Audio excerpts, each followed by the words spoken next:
Em entrevista exclusiva à CNN, o presidente Lula disse que o ex-ministro José Dirceu não tem que andar escondido. Dirceu, a gente lembra, foi condenado pelos crimes de corrupção passiva e lavagem de dinheiro na Operação Lava Jato. Lula argumentou que, abre aspas, ninguém pode ser penalizado a vida inteira, fecha aspas. Na terça-feira, o Superior Tribunal de Justiça reduziu a pena de Dirceu de 8 para 4 anos em regime semiaberto. No dia anterior, Dirceu esteve presente no evento de aniversário do PT. Sobre a ocasião, Lula disse que o ex-ministro parecia estar, abre aspas, um pouco escondido durante a festa, fecha aspas. E acrescentou que, abre aspas, não tem que andar escondido, tem que colocar a cara para fora e brigar, fecha aspas. Esse é o tema do nosso painel de hoje. Para isso, nós vamos conversar com os deputados federais Kim Kataguiri, do União Brasil de São Paulo, e Zé Neto, do PT da Bahia. Sejam os dois muito bem-vindos mais uma vez aqui ao Visão CNN. Vou começar com o deputado Kim Kataguiri. O senhor acredita ou concorda com a fala de Lula sobre Zé Dirceu e que o ex-ministro deve colocar a cara para fora? Boa tarde, bem-vindo. Boa tarde, obrigado, é um prazer estar na CNN, cumprimentar o deputado, meu colega Zé Neto, e dizer que eu discordo completamente do presidente Lula, mesmo porque a gente está falando de um sujeito que foi condenado a 10 anos de prisão no mensalão, e aí não tem que se falar de perseguição política, de Moro, nem de nada disso, porque o mensalão foi julgado diretamente no Supremo Tribunal Federal e depois teve condenação mantida no âmbito da Operação Lava Jato. A gente está falando de um criminoso de colarinho branco, praticamente um marcola do colarinho branco, um sujeito perigosíssimo e que deveria permanecer na cadeia, um erro que o STJ comete de diminuir sua pena e de permitir que esteja no regime semiaberto. E depois, Zé Dirceu, a gente sabe, é um dos nomes mais radicais do PT, é de umas alas mais socialistas do PT, que prega justamente, né, um governo de revanchismo, um governo de vingança, e o Lula reforça essa narrativa, abandona a mentira do Lulinha frente ampla contra Bolsonaro, do Lulinha paz e amor, e volta a dizer Zé Dirceu em brigar. Mas brigar com quem? O governo tem que governar. Quem tem que brigar sou eu, que sou da oposição. Sou eu que tenho que denunciar os escândalos de corrupção do governo. Sou eu que tenho que denunciar o Ministério da Verdade, aumento de imposto, descumprimento de promessa do tabelamento de imposto de renda, descumprimento de promessa de salário mínimo. Quem tem que brigar é a oposição. O governo tem que governar e não ser revanchista e não trabalhar com vingança, como é o que parece querer o presidente Lula. Olha, sobre a presença de Zé Dirceu na festa do PT, Lula, ele disse que ele é um agente e militante político da maior qualidade que está voltando a participar dos eventos do partido. Em referência à Lava Jato, Lula também disse que, abre aspas, nenhum partido foi mais massacrado que o PT, fecha aspas. O senhor concorda, deputado Zé Neto?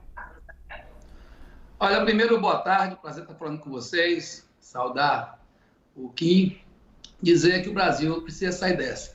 Se tem uma coisa que todo mundo já sabe, está mais do que nítido e mais do que materializado, foi como funcionou o Lava Jato.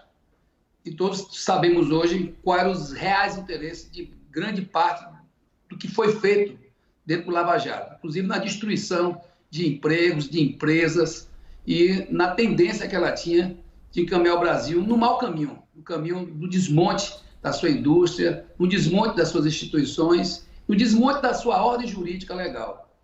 Eu acho que o Zé Dirceu não tem que estar pagando mais nenhuma ofensa desse nível. Com todo o respeito que eu tenho aqui, que a gente precisa agora não é estar falando de Zé Dirceu. Ao contrário, a gente tem que dizer aqui que a gente, se fosse falar de alguma coisa injusta, estávamos falando aqui de como funcionou contra a lei, de forma combinada, de forma absolutamente totalmente fora do padrão do que é exigido pelo Estado de Direito, que foi as ações, boa parte delas, do Lava Jato. O que a gente tem que falar agora é o que é que a gente quer para o Brasil. E realmente, isso que você falou, não é nem paz e amor que Lula está pregando.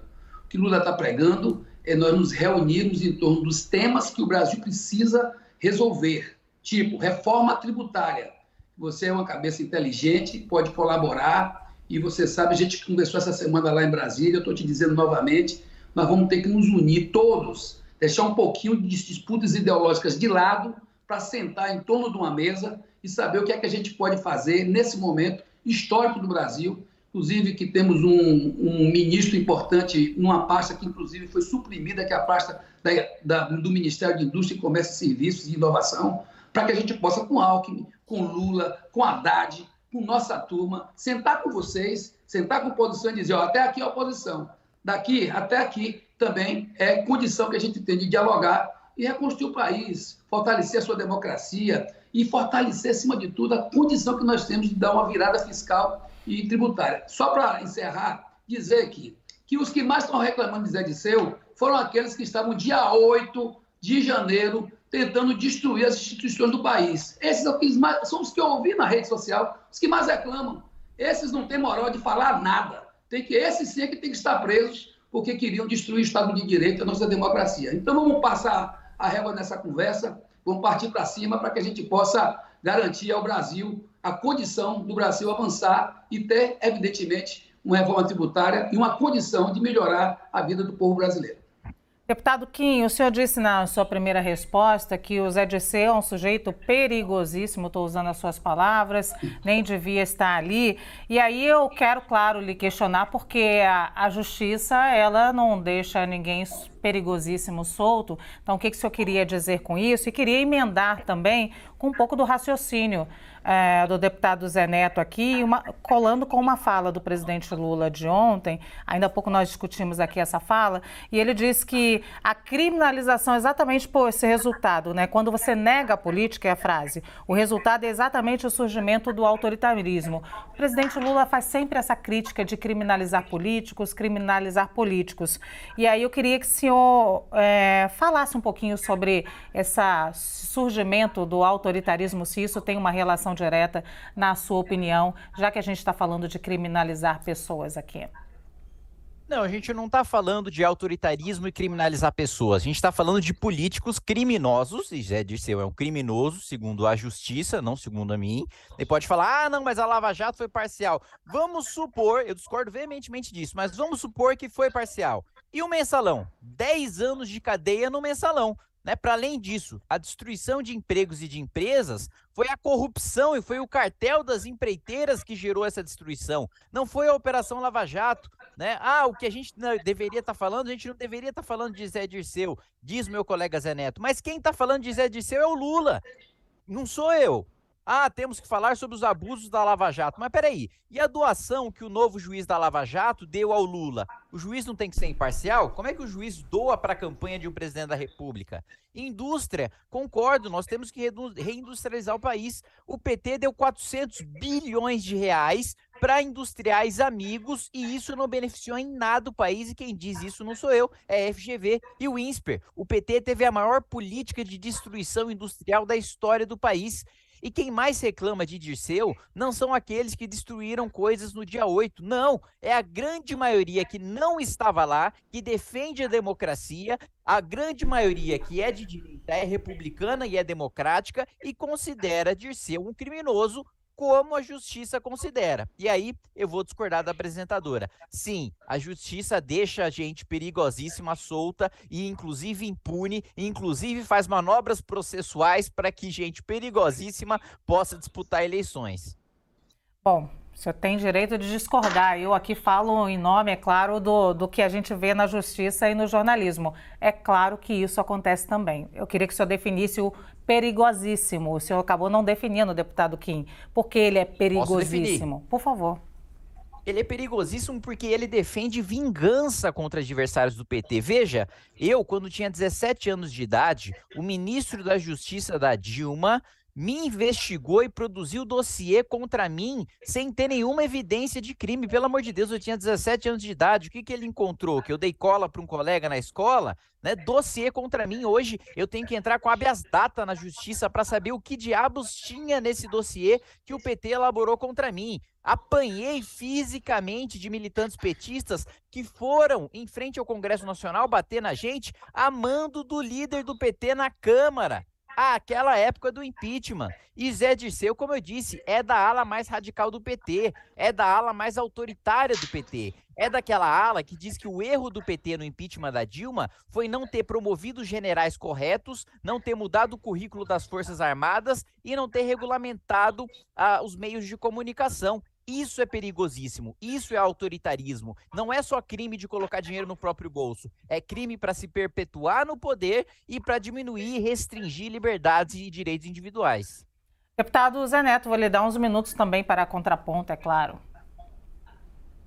Olha, primeiro, Kim, te dizer que essa história que ficar aqui remoendo e defendendo Lava Jato, defendendo Mensalão, a gente está olhando para trás sem olhar para frente. Primeiro, se eu for parar aqui para falar sobre o que é que eu acho de Mensalão, de Lava Jato, principalmente com os vícios que nós vimos, não da justiça como o seu todo, não do Estado de Direito, que eu não estou reclamando aqui do Estado de Direito e do Judiciário como um todo, mas estou reclamando aqui de peças como o Moro, que outro dia vocês eram fã dele, estão vendo agora o que é que representa, e outros tantos que fizeram, não só no Lava Jato, mas como também lá atrás no Mensalão, fizeram com que, infelizmente, o Estado de Direito, a nossa norma legal, a nossa democracia fosse atingida.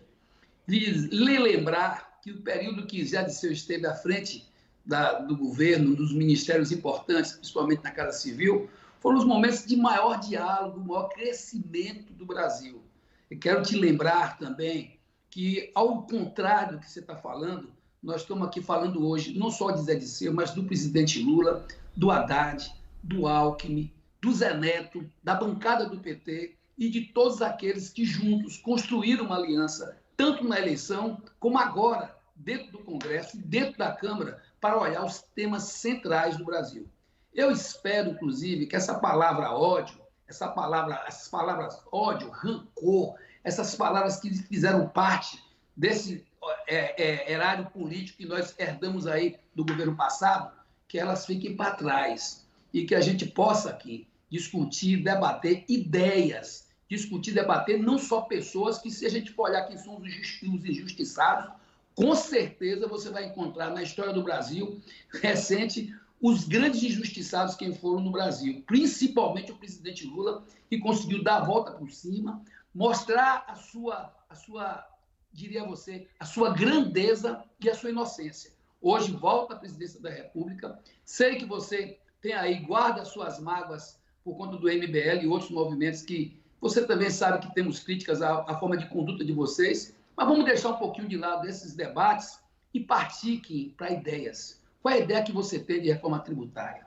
Qual é a ideia que você tem para a gente reformular as políticas sociais? Qual é a ideia que você tem para a gente tirar a indústria que, infelizmente, sofreu os seus piores momentos agora?